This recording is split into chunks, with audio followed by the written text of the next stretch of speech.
I don't think most of you realize that you do not have time. Everything is time. Time can be converted into anything. We all know time can be converted into money. People say often, time is money. This is true. Money is also time. You spend money to save time. Time is the enemy of the rich man, so he takes a private jet to save time. Money is the enemy of a poor man, so he waits for the bus to save money.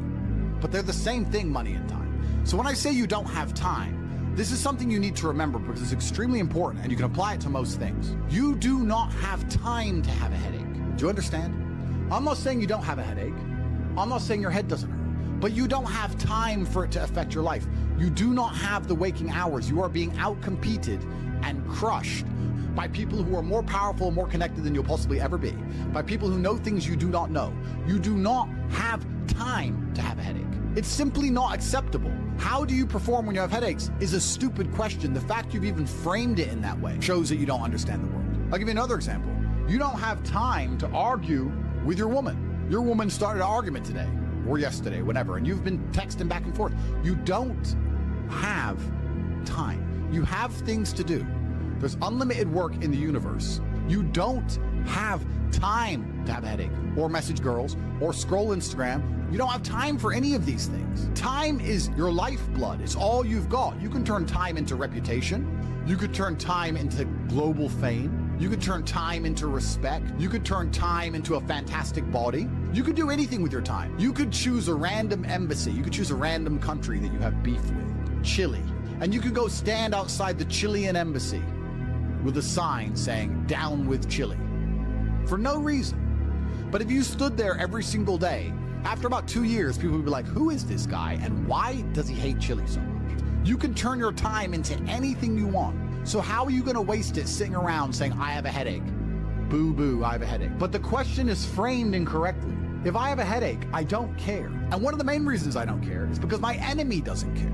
You know, when I got injured when I was training for fights, my coach would often say to me, is your enemy going to hit you less or show you mercy because of this injury?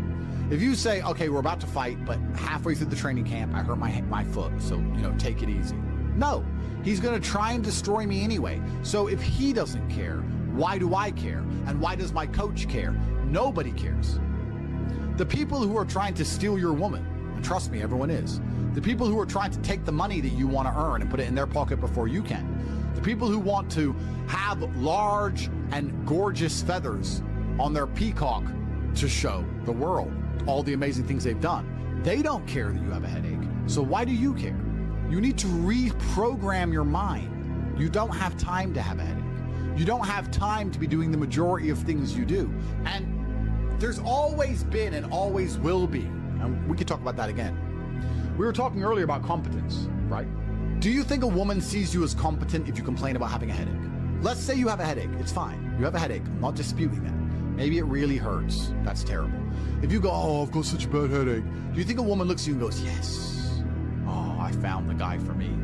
She may not say anything. She may say, oh, do you want a pill? But really, deep down, this guy's a dickhead. I mean, if you got hit in the head with a hammer or shot in the face, fine. But why do you have a headache? From what? Scrolling TikTok.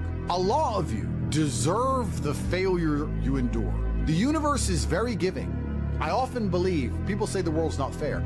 I'd argue that karmic retributions, and in the long run, all in all, is pretty fair. Karmic retributions are real. In the end, God gives you exactly what you deserve. So if you're not happy with your life, you have to ask yourself, do you really deserve more? Have you really tried 100% of the time? Did you ignore that headache? Are you as competent as you could possibly be? Have you given 100% every time you've done anything? No. You deserve what you have. You deserve your mediocrity because you're an average person. You want a Lambo and these women and a boat and whatever else you want because you see it on Instagram, but wanting something and deserving something are very different things. If you truly deserved it, you'd be working for it in a way that ensures it would be given to you by the universe. Every single thing I've ever wanted, I have got. Maybe not instantly, maybe not easily, in fact, certainly not both. It was always difficult and it always took time, but I really wanted them, so I always got them. And I put in enough work to show God and show the universe I deserve them, so he gave them to me. I cannot remember a single time, and I state this as a matter of fact, this is not hyperbole, I cannot remember a single time I have ever decided not to do something that must be done because I had a headache, ever. Ever. It is easier if you enjoy it, because you do not struggle with lack of motivation or lack of interest. For me to say you could honestly be world champion at something you hate is a lie. You can, however, be competent at things you don't like. You can be very good at something you don't like doing. To be the best in the world, you probably have to fall in love with it. But the way you do anything is the way you do everything. And you can fall in love with the idea of being good in general. So anything I do, I don't want to be bad at. I either don't do it or I try my very best all the time to become extremely good at it. I don't see the point in doing anything and being mediocre or being bad at it. What's the point? If I'm going to speak on podcasts, I want to be good at it. Anything I'm going to do, I want to be good at. Now, you should have enough respect for yourself that you're prepared to always put in the effort to give your best 100% because it is a habit. You should always give your best to anything you do. When you pick up a video game, you should give your best.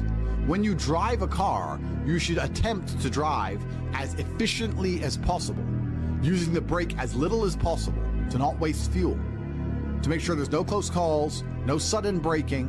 Most of you are just getting in your car and driving like a jackass from point A to point B, not trying to actually go, you know what, let me drive and pretend I have the queen in the back seat and I can't even brake suddenly. And I only have a fraction of fuel.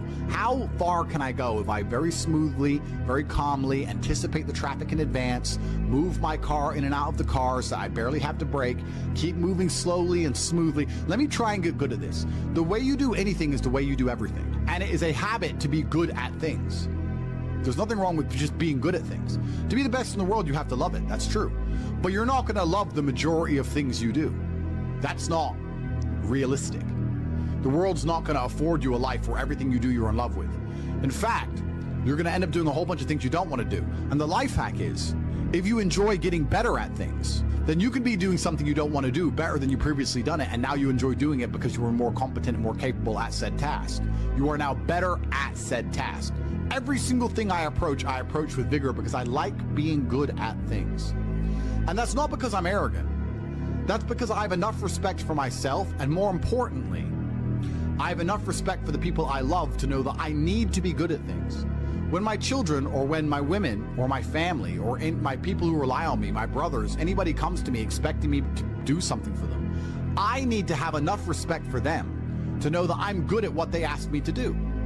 And if I don't know what they want me to do, or I'm not particularly good at it, I'm at least good at learning. You can become good at learning so that you learn things faster.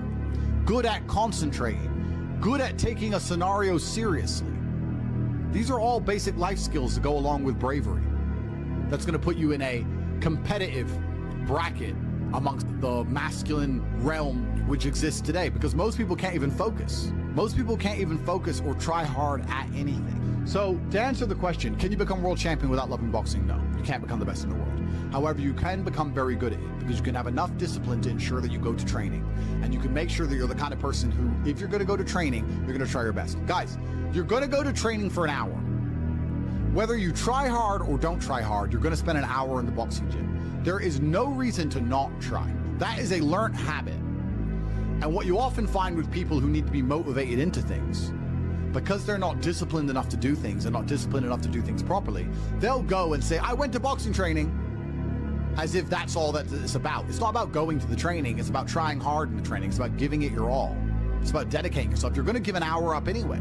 There's no reason to not try. Most people go through their entire adult life without trying 100% hardly ever. Think about it. Even when you go to the gym, you don't try 100%. You try 60%, 70%. You don't try 100% at home. What do you try 100% with? Do you really try 100% with work? Are you really moving that mouse as quickly as you possibly can? No, you're not trying. So you have people who have gone through life and are going through life without even giving 100% of what they've got ever. And it's interesting because we're entering the most competitive period of human history. So you need to get very good at everything you do, all of the time. You'll learn a lot of lessons about psychology in the boxing room. Now, they're not related, technically. One's exercise, one's the psychology of people. But you'll learn in the fight ring, you'll learn that you're not tired when you're winning. You're tired when you're losing. That once you start to win, you get to find unlimited energy from the universe from somewhere, and you just continue to push forward, no matter how hard it is. Winning is easy. It's trying to turn it around when you're losing that is difficult. You take this lesson from boxing and you apply it to everything else in life. You apply it to money and say, once I start to make money, I know I will have endless motivation to keep making money. It's just hard to make money in the first place. It's hard to get over that hurdle, but once I get going, it's easy. It's a positive reinforcement loop. It's a spiral upwards into infinity. It's a tornado that takes you to the promised land. So to have that unique psychological conclusion, that unique psychological input, you had to become good at boxing. So it's very important that you're good at everything you do, all of the time. Don't do it if you're not going to try. But you don't want people to learn bad habits. But it's a bad habit to coast. It's a bad habit to spend time and waste it. It's a bad habit to go, oh, I tried, I went, I didn't give it my all, but at least I went. You see this kind of cope online all the time. Yeah, at least I went. It's going that matters. That's not true. It's trying that matters. So you see this kind of cope. Ah, yeah, well, I didn't feel like going to the gym, but I went and just had a light session. Why? You went anyway, so why did you have a light session? If you're gonna go, do it. If you're gonna do it right. There's no point in half doing anything. You may as well have not done it at all. So this idea you can coast through things, this idea you can lazily try or pretend to try or just showing up counts, I dispute all of that absolutely. You give 100% of your heart, soul, and vigor to anything you do, and it becomes a habit so that it's all you know how to do. Before you know it, you're driving a car trying to do it as well as possible. And you're having a conversation trying to be as clear and compendious and concise as possible. And you're trying to make money as much as possible, as efficiently as possible. And you're trying to educate your children as well as possible. You're trying to protect your family as much as possible. You're trying to get as strong as possible. Because all you know is maximum limits. That's all you've ever done. You've never done any of this, that garbage can go out the window. So you need to get good at getting good at things. And you need to get good at trying 100% at all things, whether you like them or not. And this will give you a base level of competency in all realms, even if you're not in love with said task. Success is like being pregnant. Everyone says congratulations, but nobody knows how many times you get fucked. Absolutely. But that's the beauty of success, right? Because all the times you get fucked teach you the lessons you need to be successful in the first place. You would never be successful without getting screwed over. And also, you wouldn't be happy with your success without getting screwed over. The reason you appreciate that woman who's so good to you, who you trust with all your heart, who's loyal to you, is because that other woman cheated on you. If you had never seen a terrible, narcissistic, cheating woman, you wouldn't appreciate a good, kind-hearted one. There is no light without dark. So it's very important that you go through these bad things, one, to learn lessons, but two, to learn gratitude and appreciation for things once you have them. It's extremely important.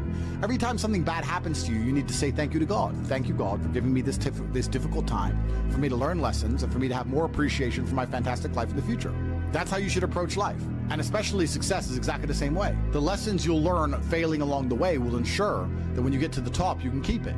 It's difficult to think of a scenario where being brave would be a negative mindset for you to be able to tap into, because bravery affords new options you haven't previously considered. If you're a coward, you don't have certain options on the chessboard because you simply don't have the bravery to make X moves.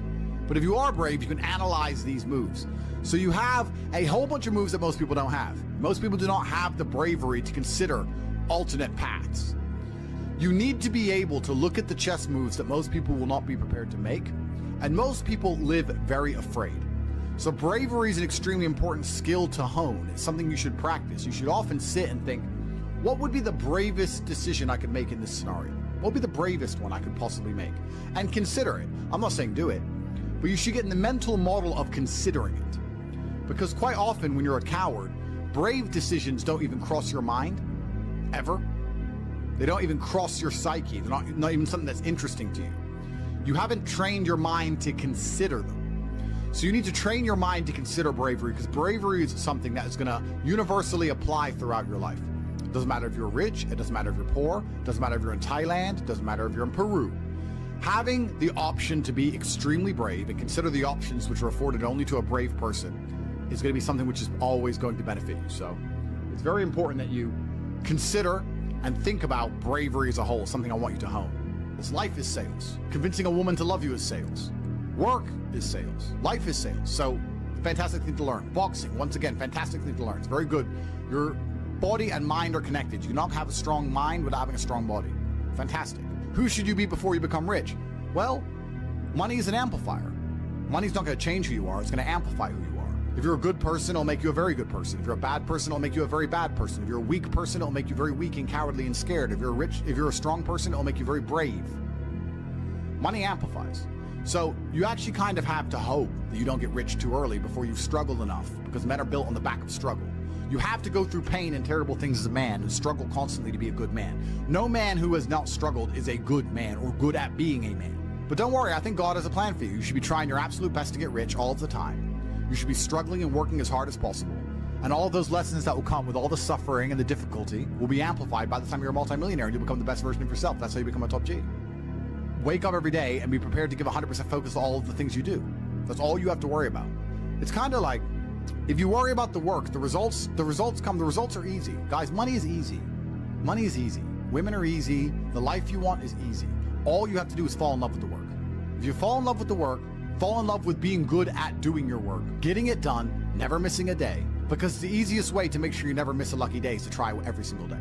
Lucky days exist, and you're never going to know if you have a lucky day or not unless you try every single day. Then you're never going to miss any lucky days, and you're going to pull it off, and you're going to realize it wasn't actually that difficult. All it took was consistency and constant effort, never being lazy and doing everything I'm supposed to do properly. When you tolerate something, you're admitting you deserve it. You're going to get exactly what you deserve in life, from women, from masculine friendship, financially, respect on the street, luck. You get the luck you deserve. If you try your very best in all things, and you pray, and you're really thankful to God, and you say thank you all the time, you start to become very lucky. Lucky things start to happen. You get the luck you deserve when you try. It's truly remarkable. When a woman looks at you and goes, he can do anything he says he's going to do, that's when you become instantly attractive. Competence is extremely important. That's the masculine world. And peacocking built this world. Don't let losers and brokies sit and say to you, oh, all our graves are the same, it doesn't matter. No, it does matter. You were not born to suffer and die without being remembered or leaving a mark on this planet. You weren't born for that. You were born to do something great and to be remembered. You were born to leave offspring, which are so fantastic, raised in your image, that you, by proxy, are discussed into eternity. Your bloodline becomes synonymous with competence and capability. That's why you were born. The reason the male peacock shows its feathers is to say, look what I have. There is nothing wrong with that. That's what built the modern world. All of the explorers who risked their lives on the 7 seas did it to say, look what I did. The most beautiful buildings around you, the cathedrals, all these things that were built by men saying, look what we have done. We have done something other people cannot do. Flexing, in and of itself, is not a stupid idea. It's actually a biological norm amongst men. Don't be confused. You don't want to flex asininities. You want to flex capabilities. You want to flex competence. You want to flex, look what I can do, which others cannot do. And respect often lies on the other side of fear. If there's a decision that everybody's afraid to do, but you do it, that is what's going to get you respected by your peers. But masculine brotherhood has been the basis of keeping you accountable. It's very easy for you to become the best version of yourself if all the men around you are pushing you all of the time. And they're ensuring that they are being their best selves, which is constantly pushing and striving towards successes. This is what you're supposed to do. You always have. This is why even boxers, although they fight alone, they train as part of a camp with other boxers. You're always pushing yourself all of the time. That's the primary objective of masculinity, is to leave your mark on the world. And it's easiest to do that if you have brothers behind you who are pushing you to be your best self. I don't know how to keep that fire going. What should I do? This is a really interesting question, actually, because it amazes me that so many people in the world still today, even though we have instant access via social media to the truly successful, believe anything they've done matters. So you've made 100 grand. You're still poor. That's nothing. That is nothing. 100 grand is nothing. It is my cigar bill for a month. It's nothing. You've changed nothing. You've achieved nothing. You need to compare yourself always and constantly to somebody who is outperforming you. You need to stop being so happy with yourself for these tiny little successes. This is what they teach inside of common pop psychology classes. Yeah, and take the small success and be happy with it and put little milestones and reward yourself for achieving the little milestone. No, that's not what you should do. The point is, the fact you can have a little tiny success and quit shows that there's something wrong with your mentality and your firmware in the first place. You don't know what success is. I don't consider myself successful. So how can you consider yourself successful enough to not work? All I do is work. I work 7 days a week, 18 hours a day, every single day, never missed a day, headache or not, ever. So I don't understand this mindset. And you see a lot of people do it, right? They'll say, oh yeah, I had a really great week and I made some money and now I'm in Costa Rica. You're never going to win that way. People often say to the extremely wealthy people, why do you work all the time? All you do is work. If I was as rich as you, I'd just go on holidays. Not understanding that the kind of person who goes on holidays when they have money is not the kind of person who becomes truly rich. The kind of people who become truly rich are the people who work every day no matter what, which is why all of the people who are truly rich are workaholics, because it's the only way to really get there. You can get to a certain point once you're a trillionaire, you're Jeff Bezos or whatever, that you can take some days off. I'm not saying that, but the point I'm making is you need to fall in love with being happy with yourself for how hard you've dedicated yourself to a task. That needs to be more satisfying to you than relaxing. Relaxing is probably the most boring thing you can possibly say for me to do. Say, Andrew, do you want to go relax? I say, what do I do, stare at a wall? That sounds terrible. Nothing is worse than relaxing. I don't want to relax. I want to work. That's all I want to do is work. Because if I work and I achieve things, I feel good inside. I got something done. I feel good. I feel happy. If I just relax, nothing's been achieved, so I don't see the point of it. It doesn't even relax me. In fact, it makes me very anxious. So then I feel more stressed than if I was just doing the work in the first place, which is why relaxing is impossible for me. And he said, well, it sounds like you have an anxiety disorder. If it's a disorder that allows me to constantly work all of the time and never be happy unless all of my work is complete, thank God I have it, because if I didn't have this disorder, I'd be a normal jackass like you. Guys, time is running out for a chance to win. It truly is. You guys are truly running out of time. It's very important that you get your act together quickly. So if you want to call it anxiety disorder, then get one. Don't be talking about headaches. Don't be talking about working. Don't be arguing with women. You have things to do, right? It doesn't matter if you have a headache or not. You must work. Anxiety sounds like free energy. Could give me more. Absolutely. Anxiety is exactly that. It's free energy. Nervousness is free energy. The inability to rest or relax or sleep is free energy. You just have to have the discipline to direct it in the correct directions. You need to sit at home and feel this fire inside of you because you do not have all of the money you want, all of the respect you want, and your name has not been echoed into eternity. You're not etched into the halls of history. You need to take all of that fire inside of you and all of that anger and direct it at one task. And you need to try your absolute best to ensure you succeed in that task. It's down to you. I can't drag you across the finish line. I can only show you where the race is and try and hype you up before you run. I can take you to the start line. I can tell you you can do it. I can tell you how fantastic it is when the race is over. I can tell you it is worth it, but you have to be the one to run the race. I can't carry you. If you're gonna ask me stupid questions about headaches, you're never gonna make it. There's gonna be a huge contingent of the populace that never make it. But when you do, it is worth it because you're remembered. And that's the whole point of being alive as a man in the first place, is to go down in history. It's not to go through life comfortably. It's not to go through life without struggle, without pain. The point of being a man in the first place is so that you suffer enough for people to remember you, to die for something, to live for something. That's the whole point in all of this. There's nothing else to do, and make your name synonymous with something fantastic which has affected humanity and culture. That's all it's about. And it's very difficult to do that if you're insignificant and broke and lazy and stupid with a fucking headache.